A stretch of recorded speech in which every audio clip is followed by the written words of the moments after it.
பழம்பெரும் நடிகை சவுகார் ஜானகி அவர்கள் இன்று காலமாகிவிட்டார். வயது 94. 94 வயசு வந்து எவ்வளோ சினிமாக்களை கடந்து வந்திருப்பாங்க, எத்தனை படங்களை நடிச்சிருப்பாங்க. அவங்க தமிழில் அறிமுகமான படம் வந்து வளையாபதி.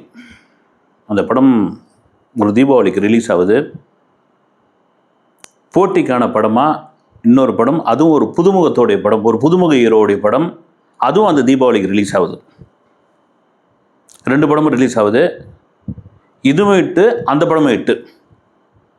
அந்த புதுமுக நடிகர் வந்து எதிர்காலத்தில் மிகப்பெரிய நடிகர். இன்னைக்கு வரைக்கும் அவர் பேரை வந்து போற்றி புகழ்ந்து கொண்டு இருக்கிறோம். அவர் தான் நடிகர் திலகம் சிவாஜி கணேசன் அவர்கள். அவர் நடித்த பராசக்தி படமும் சவுகார் ஜானகி அவர்கள் நடித்த முதல் படமான வளையாபதி படமும் ஒரே சமயத்தில் ரிலீஸ் ஆகிருக்கு. இந்தியாவிலேயே கை குழந்தை வச்சுக்கிட்டு போயிட்டு சினிமா வாய்ப்பு கேட்டு கை குழந்தையுடன் கதாநாயகர் நடித்த முதல் நடிகை அவங்க மட்டும்தான் இந்தியாவிலேயே. ஒரே ஒரு சம்பவம் வந்து, எம்ஜிஆர் ஒரு படத்தில் நடிக்கிறாரு. அந்த படம் பேர் வந்து மாடப்புறா. செட்டுக்குள்ளே போகிறார். எம்ஜிஆர் செட்டுக்குள்ளே போனால் அந்த செட்டு பயங்கர அமைதியாகிடும். வந்து ஒரு சின்ன சத்தம் கூட கேட்காது. அப்படி கிராஸ் பண்ணி எல்லாரும் எழுந்து நிற்பாங்க. அப்படி கிராஸ் பண்ணி இப்படி போகிறாரு. அங்கே ஒரு அந்த படத்தோட கதாநாயகி கால் மேலே கால் போட்டுக்கிட்டு ஒரு புத்தகத்தை அப்படி படிச்சுக்கிட்டு இருக்காங்க. எம்ஜிஆர் படத்தை அவங்க கவனிக்கலை. அவருக்கு ரொம்ப ஒரு ஈகோவும், என்னடா வந்து ஒரு புது கதாநாயகி, நம்ம போகிறோம், நம்மளையும் கவனிக்கலை, எழுந்தும் நிற்கலை, அந்த பொண்ணு மாட்டுன்னு கால் மேலே கால் போட்டுக்கிட்டு இருக்குன்னு அவருக்கு கோபம் தாங்க முடியல. நேராக டக்குன்னு ஒரு மேக்கப் ரூமில் போகிறாரு. போனால் அங்கே எமராதா உட்காந்துட்ருக்கார். உட்காந்தோடனே ஒரு கோபத்தை சொல்கிறார். வந்து என்ன இது மாதிரி வந்து அந்த கதாநாயகி வந்து உட்காந்துக்கிட்டு கால் மேலே கால் போட்டுக்கிட்டு இருக்குது அப்படின்னா, விடுங்க விடுங்க விடுங்க, படித்த பொண்ணு, நல்லா படித்த பொண்ணு, நாகரிகமாக வளர்ந்த பொண்ணு, ஏதோ தெரியாமல், இதெல்லாம் ஒரு பெரிய விஷயமா எடுத்துக்காதீங்க அப்படின்னு எமராதா சொல்கிறாரு. அந்த ஈகோ என்ன இருந்தாலும் ஒரு ஆணாதிக்கம்ன்ற ஒரு குணம் இருக்குது இல்லைங்களா, அது இப்போவே இருக்கும்பொழுது அப்போல்லாம் எவ்வளோ எடுத்துருக்கோம். இப்போ இவ்வளோ பெண் விடுதலை பேசுகிறோம், பெண் புரட்சி பேசுகிறோம், சோஷியல் மீடியாவில் ஆக்டிவாக இருக்கிறாங்க. பெண்கள் தங்களுடைய சொந்த கருத்துக்களை வந்து அங்கே சொல்கிறாங்க. என்னுடைய உடைன்னு அது வந்து சுதந்திரமாக பேசுகிறாங்க. அந்த உடையை போட்டுக்கிட்டு வந்து வீடியோ எடுக்கிறாங்க, ரீல்ஸ் விடுறாங்க. இவ்வளோ இருக்கிற இந்த சமயத்திலே வந்து பெண்கள் மீதான அடக்குமுறை, பெண்கள் மீதான விமர்சனம் இருக்கும்பொழுது அந்த காலகட்டத்தில் எப்படி இருந்திருக்கும். அந்த படத்துலேருந்தே எம்ஜிஆர் தூக்குறாரு. அவங்க தான் சவுகார் ஜானகி. அந்த படத்துலேருந்தே எடுத்துடுறாரு அவர். அதன் பிறகு அவங்களுடைய குணத்தையும் அவங்களுடைய திறமையும் அவங்களுடைய நடிப்பையும் தெரிஞ்சுக்கிட்டு, இந்த படத்துக்கு சவுகார் ஜானகி இருந்தால் தான் நான் நடிப்பேன் அப்படின்ற அளவுக்கு எம்ஜிஆர் மாறி இருக்காருன்னா அதுதாங்க. திறமையும் நல்ல குணமும் எங்கே இருக்கிறதோ அங்கு நமக்கானவர்கள், நமக்கான வாய்ப்பு தேடி வரும் என்பதற்கு மிகப்பெரிய சாட்சி மறைந்த சவுகார் ஜானகி அவர்கள் தான். ஆந்திரா மாநிலம் ராஜமுந்திர், கிழக்கு கோதாவரி ராஜமுந்திரை சேர்ந்த அவங்க ஒரு படிக்கிற காலத்தில் ஒருத்தரை லவ் பண்ணியிருக்காங்க. ரொம்ப ஆச்சரியமான குடும்பம். வந்து அவங்க வந்து அந்த லவ்வுலாம் எடுத்துக்கவே மாட்டாங்க. அவங்க சினிமா பார்க்குறதையே தவறுன்னு சொல்லக்கூடிய ஒரு குடும்பம். வந்து அப்படி இந்த மடியோடு இருப்பாங்கன்னு வைங்களேன், அது மாதிரி அது அந்த காலத்தில் இருந்திருக்கும். அவங்க லவ் அப்படி இதுவாகிட்டு இருக்கு. ஆனால் அதை சொல்லலை. இவங்களுக்கு திருமண ஏற்பாடு நடக்குது. திருமணத்து சமயத்தில் தான் இந்த மாப்பிள்ளை சொல்லுவாங்கள்ல, நான் டாக்டர், நான் வக்கீல், நான் வந்து என்ஜினியர்னு ஏதோ அந்த காலத்தில் வந்து ஒரு பெரிய ஏதோ சொல்லியிருக்காங்க. ஆனால் அங்கே அந்த மணப்பந்தலில் தான் தெரியுது அவர் ஒன்றும் இல்லாதவர். வந்து ஒன்றும் இல்லாதவர் மென்னா எதுவும் வேலை வெட்டி அவருக்கு பெருசாக ஒன்றும் கிடையாது, சம்பாத்தியம் கிடையாது. இது ஏமாற்றி திருமணம் பண்ணியிருக்காங்க. வேறு வழி இல்லை, அந்த இது விட்டு எழுந்துக்க சொல்ல முடியாது. இப்போ சினிமா மாதிரி நான் என்ன நினச்சேன்னா, சினிமா மாதிரி டக்குன்னு அந்த காதலன் வந்து இவங்களை தாலி கட்டுவார் பொழுது அப்படின்னு நினச்சேன் நான். அந்த கட்டிக்கிட்டாங்க. ஒரு குழந்தையும் பிறந்துடுச்சு. அதன் பிறகு வந்து வறுமை, சாப்பாட்டுக்கு இல்லை, ஒரு குழந்தைய வளர்க்கணும். 3 மாத கை குழந்தையோடு போய் ஒரு வாய்ப்பு கேட்குறாங்க, சினிமா வாய்ப்பு.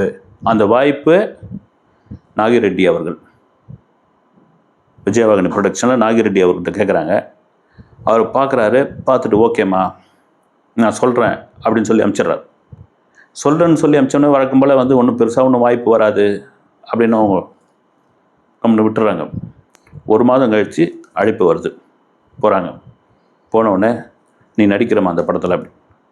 என்ன வேஷம் சார்? அவங்க ஏதோ துணை கதாபாத்திரம், அக்கா அண்ணி அப்படின்னு இருக்கும் பொழுதுன்னு பார்த்தா நீ தான் அந்த படத்துக்கு கதாநாயகினோடனே உண்மையிலே அவங்களால நம்பவே முடியல. சம்பளம் வந்து அப்போ 2500 ரூபாய். உண்மையாக நம்பள முடியல. அந்த நேரத்தில் தான் வளர்ந்துக்கிட்டு வராரு என்.டி. ராமாராவ். அவர் தான் ஜோடி. படம் பேர் சவுக்கார். அதனால தான் சவுக்கார் ஜானின் பேர் வந்ததுன்னா அதுக்கும் ஒரு காரணம் இருக்குது. நடிக்கிறாங்க. அதன் பிறகு 2வது படம் அவங்களுக்கு வாய்ப்பு கிடைக்கிறதுக்குள்ளே 2வது குழந்தை பிறந்துடுது. பெரிய ஒரு கேப் வந்துடுது. அப்போ அந்த 2வது பட வாய்ப்பு சம்சாரம், ஒரு தெலுங்கு படம். தமிழ்லேயும் அதை எடுக்கிறாங்க. அதனுடைய ப்ரொடியூசர் எஸ்.எஸ். வாசன் அவர்கள். அதாவது ஒரு ப்ரொடியூசர்னால் எப்படியாப்பட்ட ஒரு மனிதனாக இருந்திருக்காங்க பாருங்கள். அப்போலாம் வந்து அதுக்கேற்ற மாதிரி நடிகர்களும் டெக்னீஷியன்களும் அந்த ப்ரொடியூசரை முதலாளி அப்படின்ற ஒரு இடத்துல வச்சு பார்த்து அவங்க இருந்திருக்காங்க. ஒரு செட்டுக்குள்ளே ஒரு சாங் ஒன்று எடுத்துக்கிட்டு இருக்காங்க. 2வது குழந்தைய அங்கே இருக்கிற ஒரு தொட்டிலில் போட்டுட்டு இவங்க நடிச்சுட்டு இருக்காங்க. சவுகார் ஜானகி நடிச்சுட்டு இருக்காங்க. நடிச்சுட்டு இருக்கும்போது 2 முறை மயக்கம் போட்டு விழுந்துடுறாங்க. விழுந்த உடனே ஷூட்டிங் நின்று போது, ஃபிலிம் அப்போல்லாம் ஓடும் இல்லையா, நின்று போது இவங்களுக்கு ஒரு மாதிரி அழுகியாமல் எடுத்து துவாமல் எடுத்து விஷயம் வந்து ப்ரொடியூசர் எஸ்.எஸ். வாசன் அவர்களுக்கு தெரிய வர ஆரம்பிக்குது. சரி அந்த பொண்ணை வர சொல்லுங்க அப்படின்னு. அவர் சொன்னோன்னே உட்காரமான்றாரு. இல்லை சார் நான் உட்காரல, நின்றுக்கிட்டே இருக்கிறேன். சரி என்னம்மா உனக்கு பிரச்சனை அப்படின்னு கேட்குறேன். ஏன் மயக்கம் போட்டு விட, என்ன பிரச்சனை? சார் 2வது குழந்தை பிறந்துச்சு, நல்ல சாப்பாடு கிடையாது, ஒரு வேளை தான் சாப்பிட்றேன், நான் நடித்து கொண்டு போய் கொடுக்குற காசு தான் என் குடும்பத்துக்கான காசு, உடம்பு வந்து ரொம்ப பலவீனமாகிடுச்சு, அதனால தான் சார் என்னை மன்னிச்சிடுங்க அப்படின் பொழுது ப்ரொடக்ஷன் மேனேஜர் கூப்பிட்றாரு. என்ன சம்பளம் இந்த அம்மாவுக்கு பேசியிருக்கீங்க? 7500 ரூபாய் சார். அட்வான்ஸ் எவ்வளோ கொடுத்துருக்கீங்க? 1000 ரூபாய் கொடுத்துருக்கோம். 6500 ரூபாய் மீதி கொடுக்கணும். சரி அட்வான்ஸ் நீங்கள் அது அட்வான்ஸ்னு வச்சுக்காம இருக்கட்டும் விடு. 7500 ரூபாயை அந்த முழு சம்பளத்தை கையில் கொடுக்குறாரு. கேஷியரை கொடுத்துட்டு 20 நாள் இந்த படப்பிடிப்பை நிறுத்துறாரு. நிறுத்திட்டு நல்ல சாப்பாடு சாப்பிட்டு உடம்பை தேத்திட்டு வந்து சத்துள்ள சாப்பாடை சாப்பிட்டு அதுக்கப்புறம் வாமான்னு சொல்லி 20 நாள் கழிச்சு அந்த படத்தை. எப்படியாப்பட்ட ஒரு விஷயம் பாருங்கள் அது வந்து. எப்படியாப்பட்ட ஒரு விஷயம் அது. ஏன்னா அவங்கள பற்றி நிறைய பத்திரிகையாளர்கள், மூத்த பத்திரிகையாளர்கள், பழைய பத்திரிகையாளர்லாம் சொல்லி நான் கேள்விப்பட்டிருக்கேன். நான் சினிமா நிறுவனம் வந்தபோது சங்கர் கணேஷ்னு ஒரு ஃபோட்டோகிராஃபர் பத்திரிகையாளர், அவர் இப்போ இல்லை, அவர் நிறைய சொல்லுவார். வந்து அவ்வளோ ஒரு அன்பானவங்க. நீங்கள் பேட்டி அப்படின்னு போனால் எப்போ வேணாலும் பேட்டி கொடுப்பாங்க. ரொம்ப என்ன சொல்கிறது, மீடியா கூட ரொம்ப இணக்கமானவங்க.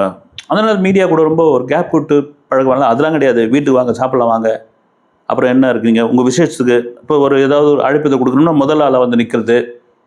அப்படி ஒரு அந்யோன்யமாக பழகக்கூடியவங்க. வந்து அவங்கள வந்து நான் இன்டர்வியூ பண்ணது அவங்களுடைய 400வது படம் பிஸ்கோத்துன்னு ஒரு படம்.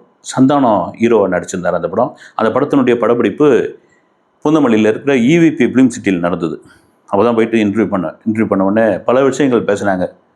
அப்புறம் எவ்வளோ பேட்டி நீங்கள் கொடுத்துருப்பீங்க அப்படின்னா, அதெல்லாம் கணக்கில் அடங்காதது ராஜா அப்படின்னு சொல்லிட்டு, அதெல்லாம் கணக்கில் அடங்காதது. இப்போ நீங்களாம் அந்த காலத்தில் அந்த மாதிரி பத்திரிகையாளர்லாம் என்னை பேட்டி எடுத்து அந்த பத்திரிகையில் போடலைன்னா நான் இந்த அளவுக்கு வந்திருக்க முடியுமா? அதுவும் ஒரு காரணம் தானே. அதனால் வந்து நம்ம சலிச்சுக்கூடாது. நம்ம வேலை அது, உங்கள் வேலை இது, கொடுக்கணும், பேட்டி கொடுக்கணும், இதில் என்ன தவறு அப்படின்னு சொல்லி ஒரு பெரிய நிறைய பேசிகிட்டு இருந்தாங்க. பர்சனலான விஷயங்கள், இதுவான விஷயங்கள், அப்புறம் அவங்க பெங்களூரில் இருந்தது, இப்படியா பேசிக்கிட்டே இருந்தாங்க. வந்து அதில் நிறைய தகவல்கள் வந்து எப்படி அந்த காலத்தில் இருந்திருக்காங்க. ஒரு கேரவன் கிடையாது, ஒரு செல்ஃபோன் கிடையாது, ஒரு கழிப்பறை வசதியாக அவுட்டோரில் கிடையாது. அதெல்லாம் தாண்டி 2 குழந்தைகளை வச்சுக்கிட்டு அவங்க நடித்த அந்த கஷ்டத்தெல்லாம் சொல்லியிருக்காங்க. அதை ஒரு கஷ்டமாகவே எடுத்துக்கல நான். அதை தாண்டி அந்த காலத்தில் அவ்வளோ ஹீரோக்கள், அவ்வளோ டைரக்டர்கள் அவங்கள பழகின விதம் வந்து ஒன்றும் இல்லைங்க. இவங்களுடைய தந்தை கல்கத்தாவுக்கு போகிறாரு. போய் ஏதோ ஒரு பிரிண்டிங் மிஷின் வாங்கிறதுக்காக போகிறாரு. அங்கே திடீர்னு இறந்து போயிடுறாரு. 65 வயசு என்னவோ இறந்து போயிடுறாரு. அங்கே கல்கட்டாவிலேருந்து அந்த பாடியை கொண்டு வரணும். இப்போ ஃப்ளைட்டில் வந்து சார்ட்டர்ட் ஃப்ளைட் தான் வைக்க முடியும். ஒன்றுமே புரியல. இவங்க டி நகரில் இருக்கிற அந்த கிரி ரோடு வீட்டில் அழறாங்க. அப்புறம் சினிமா கட்டெலாம் வந்து ஆறுதல் சொல்கிறாங்க.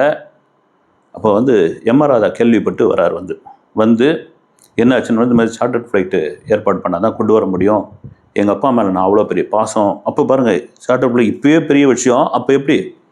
அப்போ அவருடைய இன்ஃப்ளூயன்ஸை பயன்படுத்தி எம்.ஆர். ராதா அவர்கள் டெல்லியிலேருந்து அரசியல் ரீதியான ஆட்களை பிடித்து மத்திய அரசுக்கு ஒரு அழுத்தம் கொடுத்து பணம் கட்டி தான் அப்புறமா அந்த பாடியை கொண்டு வந்திருக்காங்க.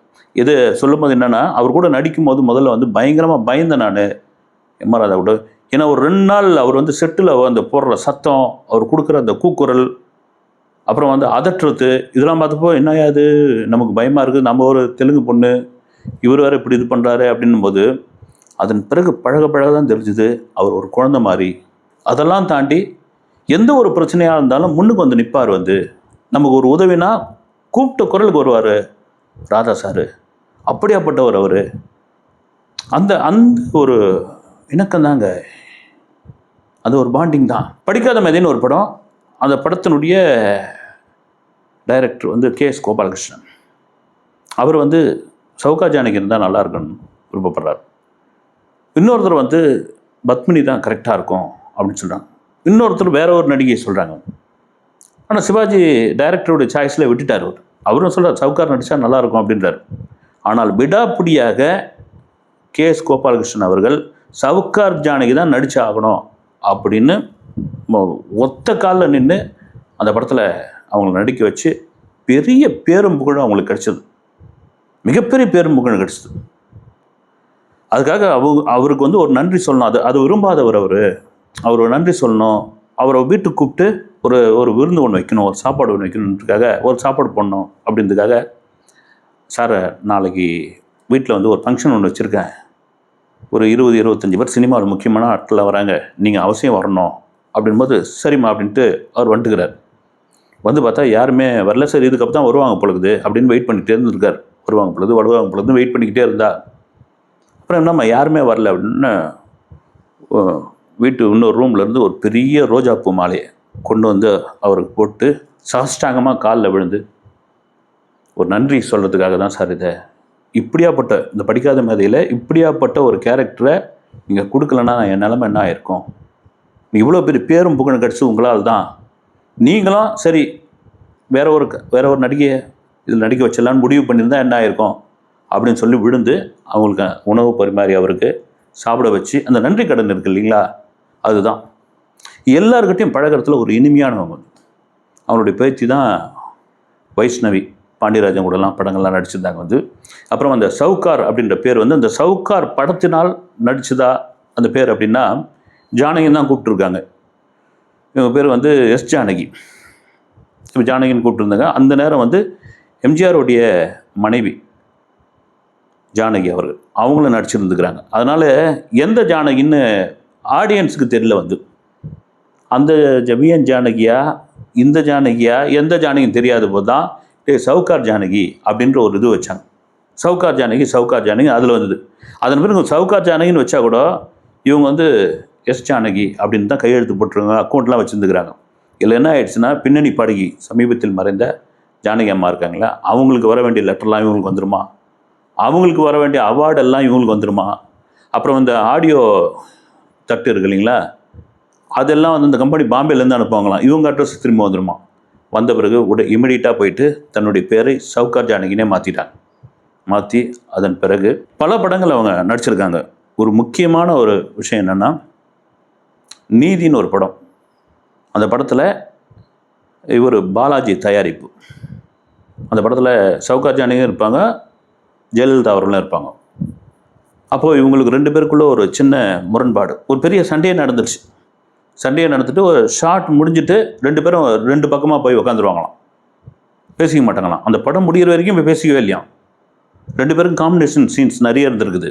ஒன்றும் கேட்டால் அந்த கதைப்படி சவுகார் ஜானகியோடைய உடையை வந்து ஜெயலலிதா அவர்களும், ஜெயலலிதா உடையை வந்து இவரும் மாற்றி போட்டுக்கிற மாதிரி ஒரு சீன் தான் அதுலேயும் நடிச்சிருக்காங்க. ஆனால் அவங்க பேசிக்கவே இல்லை. அந்த பேசாதது வந்து 40 வருஷமாக தொடர்ந்து இருக்குது. அது என்ன இருக்குது, ஜெயா டிவியில் திரும்பி பார்க்கிறேன் அப்படின்ற ஒரு நிகழ்ச்சி கூப்பிட்ருக்காங்க சவுகார் ஜானகி. அப்போ வந்து ஜெயலலிதா அவர்கள் எதிர்கட்சி தலைவியாக இருக்கிறாங்க, முதல்வராக இல்லை. அதில் கேள்வி கேட்டிருக்காங்க. இப்போ ஜெயலலிதா அவர்களுடைய முதல்வராக இருந்திருக்கார், அரசியல் வந்திருக்காங்க, இதை பற்றி நீங்கள் என்ன நினைக்கிறீங்க அப்படின்னு. அவங்க டேலண்ட்டுக்கு அவங்களுடைய அறிவுக்கு தமிழகத்தின் முதல்வராக மட்டும் இருக்கிறதுக்கான இதுவும் கிடையாது, இந்தியாவினுடைய பிரதமராக அவங்க ஆவாங்க, அதுக்கான அத்தனை தகுதி அவங்களுக்கு உண்டு, நிச்சயமாக ஆகணும், அதை தான் என்னுடைய மனசார நான் விரும்புகிறேன் போது அந்த நிகழ்ச்சியை பார்த்துட்டு ஜெயலலிதா அவர்கள் நிகழ்ந்து போய் ஒரு கடிதம், பெரிய கடிதத்தை எழுதி, இது மாதிரி என்னை வந்து உங்கள் பொண்ணாக நினச்சி என்னை மன்னிச்சிடுங்க பேசாமல் இருந்ததுக்கு, இப்படியாப்பட்ட ஒரு வார்த்தை என்கிட்ட கொடுத்துருக்கீங்க, நான் தான் பெரிய ஈகோவில் இருந்திருக்கிறேன் அப்படின்னு சொல்லி இது பண்ணியிருக்கேன். அதுக்கப்புறம் மீட் பண்ணல. அதுக்கப்புறம் ஒரு விழாவில் மீட் பண்ணும்பொழுது அவங்களுடைய என்ன சொல்கிறது, ஏதோ ஒரு அவங்க கண்ணில் வந்து ஒரு ஏக்கம் இருந்துக்கிட்டே இருந்தது. இவங்க சொன்னாங்க, சௌகார் ஜானகி அதை பார்த்து எழுதுங்கப்பா அப்படின்னாங்க. அப்போது இருக்காங்க அவங்க கண்ணில் ஒரு ஏக்கம் இருந்தது. நான் எங்கேயோ ஒரு இடத்துல சிறைப்பட்டு இருக்கிறேன், நான் எங்கேயோ ஒரு இடத்துல மாட்டிகிட்டு இருக்கிற மாதிரி அந்த கண்ணே பேச ஆரம்பிச்சது. ஆனால் அந்த அன்பும் அந்த அந்த ஒரு ஒரு ஒரு உபசரித்த ஒரு விதமும் வந்து என் வாழ்க்கையில் மறக்க முடியாது அப்படின்னு சொல்லியிருந்தேன். எத்தனையோ நடிகர்கள் கூட 3 தலைமுறையை தாண்டி அவங்க நடிச்சிருக்காங்க. இப்போட அந்த பிஸ்கோத்து படத்தினுடைய படப்பிடிப்பில், இப்போன்னு இல்லை, அந்த படத்தினுடைய படப்பிடிப்பில் போயிருந்தப்போ சந்தானா, அந்த செட்டு, இவங்க கவுண்டர் அடிக்கிறதுக்கு தாண்டி அவங்க ஒரு கவுண்டர் அடிக்கிறாங்க. அந்த ஜென்ரேஷன் கூட மிங்கிள் ஆகி அவங்க உட்காந்து பேசுறது, அப்புறம் கிண்டல் அடிக்கிறது, அப்புறம் பழைய சம்பவங்கள் சொல்கிறது, இந்த மாதிரி சீனை இப்படி எடுக்க போகிறீங்களான்னு சொல்கிறது. ஆனால் எதுவும் இன்டர்ஃபேர் ஆகலை. அதை வந்து டக்குன்னு நடித்து கொடுத்தது, சிங்கிள் டேக்கில் நடித்து கொடுத்தது, கரெக்டாக வந்துருக்குது. அப்பா இன்னும் 1 மோர் எடுத்துக்கலாமா அப்படின்னு கேட்டது. இது எல்லாம் அந்த பழைய ஆர்டிஸ்ட்டுக்கு மட்டும்தாங்க வரும். அதெல்லாம் மீறி இந்த ஒரு 3-4 வருஷமாக ஒரு பெரிய சிரமத்தில் இருந்திருக்காங்க உடல் ரீதியாக.